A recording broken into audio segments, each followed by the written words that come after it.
اعوذ باللہ من الشیطان الرجیم بسم اللہ الرحمن الرحیم قل من رب السماوات السبع ورب العرش العظیم۔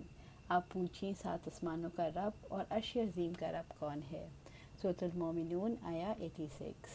قل رب السماوات السبع، آپ پوچھیں سات آسمانوں کا رب یعنی عالم والا، اس کے ستاروں سیاروں کا رب کون ہے۔ وہ کون ہے جو عبادت گزار فرشتوں کا خالق ہے۔ ورب العرش العظیم، اور عرش عظیم کا رب کون ہے۔ کون مالک ہے عرش عظیم کا جو ساری مخلوقات کی زمین، آسمانوں، سیاروں، ستاروں کی چھت ہے۔ نبی صلی اللہ علیہ وآلہ وسلم نے فرمایا اللہ کی شان بڑی عظمت والی ہے۔ آپ صلی اللہ علیہ وآلہ وسلم نے اپنے ہاتھ سے ایک گنبد کی طرح بنا کر فرمایا کہ اس کا عرش آسمانوں پر اس طرح ہے، یعنی وہ کون ہے جس نے سارے جہان بنائے، ان کی تدبیر کی، جو نظام ہستی چلا رہا ہے۔ سیقولون للہ قل افلا تتقون، وہ جلد ہی کہیں گے اللہ تعالیٰ کے لیے ہے، کہہ دو تو کیا تم ڈرتے نہیں۔ سورۃ المومنون آیا 87۔ وہ جلد ہی کہیں گے کہ اللہ تعالیٰ، یعنی جب اس بات کا اقرار کر لیں جس کا تم اقرار کرتے ہو تو ان سے پوچھو قل افلا تتقون، کہہ دو تو کیا تم ڈرتے نہیں۔ تم اس کے عذاب سے ڈرتے کیوں نہیں؟ تم غیر اللہ کی عبادت سے کیوں نہیں بچتے؟ تم غیر اللہ سے امیدیں کیوں باندھتے ہو؟ تم رب عظیم کی عبادت سے کیوں دور بھاگتے ہو؟ وہ تو قوت کا مالک ہے، تم پر مہربان ہے، 70 ماؤں سے بڑھ کر محبت کرنے والا ہے، تم اس کا تقوی کیوں نہیں اختیار کرتے؟ اللہ رب العزت نے انتہائی لطف و کرم سے بار بار توجہ دلائی، افلا تذکرون، تو کیا تم نصیحت حاصل کرتے ہو؟ افلا تتقون، تو کیا تم ڈرتے نہیں؟ یہ رب العزت کی طرف سے واضح و نصیحت ہے۔ کل من بیادہ کل من بیادہ ملکوت کل شیء وہو یجیر ولا یجار علیہ ان کنتم تعلمون۔ کل من بیادہ ملکوت کل شیء وہو یجیر ولا یجار علیہ ان کنتم تعلمون۔ آپ پوچھیں کہ ہر چیز کی مکمل بادشاہت کس کے ہاتھ میں ہے اور وہی پناہ دیتا ہے، اس کے مقابلے میں پناہ نہیں دی جا سکتی اگر تم جانتے ہو۔ سورۃ المومنون آیا 88۔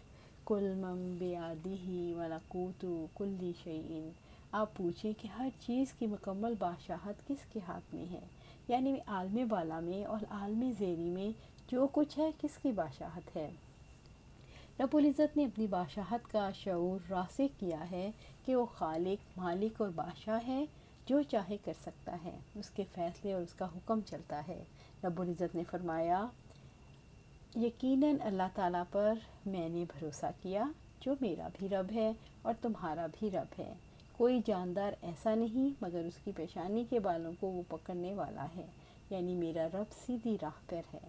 سورۃ ہود آیا 56۔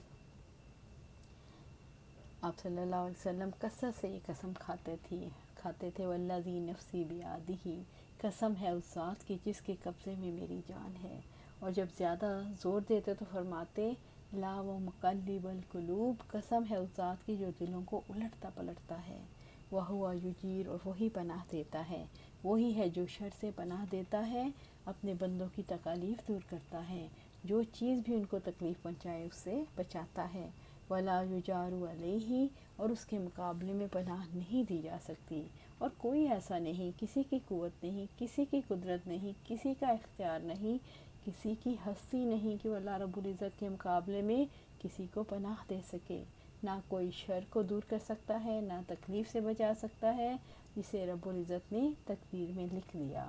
ان کنتم تعلمون، اگر تم جانتے ہو، یعنی اگر تم اللہ تعالیٰ کے بارے میں، اس کی تقدیر کے بارے میں جانتے ہو تو تمہیں علم ہوگا کہ اللہ تعالیٰ پناہ دیتا ہے اور اس کے مقابلے میں کسی کو پناہ نہیں دی جا سکتی۔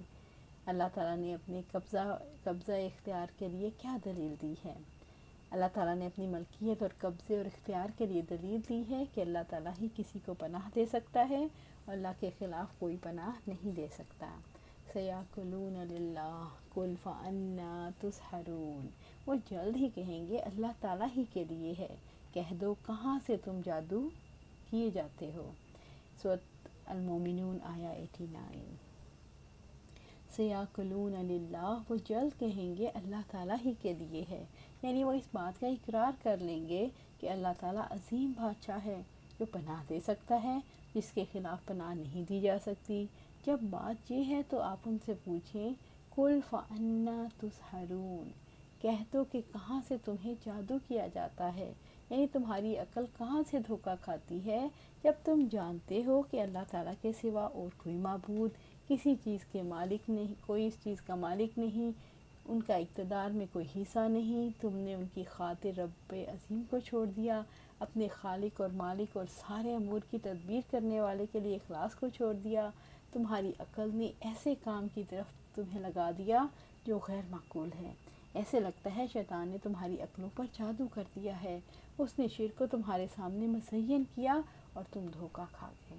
حقیقت یہ ہے کہ ہدایت کے راستے سے پھر جانے کا سبب دھوکہ ہے، عقیدے کا خراب ہونا اور خواب میں مبتلا ہونا ہے۔ بل آتیناہم بالحق وانہم لکاذبون، بلکہ ہم ان کے پاس حق لائے ہیں اور بلا شبہ وہی یقیناً جھوٹے ہیں۔ سورۃ المومنون آیا 90۔ بل آتیناہم بالحق، بلکہ ہم ان کے پاس حق لائے ہیں۔ اللہ رب العزت نے واضح فرمایا کہ ہم جھٹلانے والوں کے پاس حق لے کر آئے ہیں، یعنی یقین اور وہ دین اسلام ہے جس کے ساتھ اللہ تعالیٰ نے اپنے نبی صلی اللہ علیہ وسلم کو مبعوث فرمایا۔ یہ لوگ حق کا اعتراف کیوں نہیں کرتے جبکہ وہ صدق اور عدل پر مبنی ہے۔ وَإِنَّهُمْ لَكَاذِبُونَ، اور بلا شبہ وہی یقیناً جھوٹے ہیں، یعنی حق کے مقابلے میں ان کے پاس جھوٹ اور ظلم کے سوا کچھ نہیں، وہ غیر اللہ کی عبادت کرنے میں جھوٹے ہیں، ان کے پاس اس کے لیے کوئی دلیل نہیں۔ رب العزت نے فرمایا وَمَن يَدْعُ مَعَ اللَّهِ إِلَٰهًا آخَرَ لَا بُرْهَانَ لَهُ بِهِ فَإِنَّمَا حِسَابُهُ عِندَ رَبِّهِ إِنَّهُ لَا يُفْلِحُ الْكَافِرُونَ، اور جو کوئی اللہ تعالیٰ کے ساتھ کسی دوسرے معبود کو پکارتا ہے جس کی اس کے پاس کوئی دلیل نہیں، تو بلا شبہ اس کا حساب اس کے رب ہی کے پاس ہے، یقیناً کافر کبھی فلاح نہیں پائیں گے۔ سورۃ المومنون آیا 117۔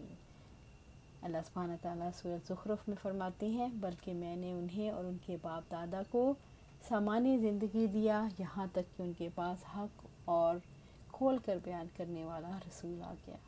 سورۃ زخرف آیا 29۔ اللہ سبحانہ تعالیٰ سے دعا ہے کہ ہمیں، اللہ سبحانہ تعالیٰ کو ہم مانتے ہیں لیکن پھر بھی ہم شیطان کے اس میں وسوسوں میں آ جاتے ہیں، اس کو بھول کر اور راستے پر چل پڑتے ہیں، اپنی خواہشات کے پیچھے چل پڑتے ہیں، دنیا کی طرف بھاگ پڑتے ہیں، مادیت کو اپنا خدا بنا لیتے ہیں، اپنی خواہشات کو الہ بنا لیتے ہیں۔ اللہ سبحانہ تعالیٰ ہمیں صرف اور صرف اپنا بنا، اللہ سبحانہ تعالیٰ صرف اور صرف اپنا بنا، ہم صرف قرآن و سنت پر عمل کریں اور اس پر ہمیں جما دے۔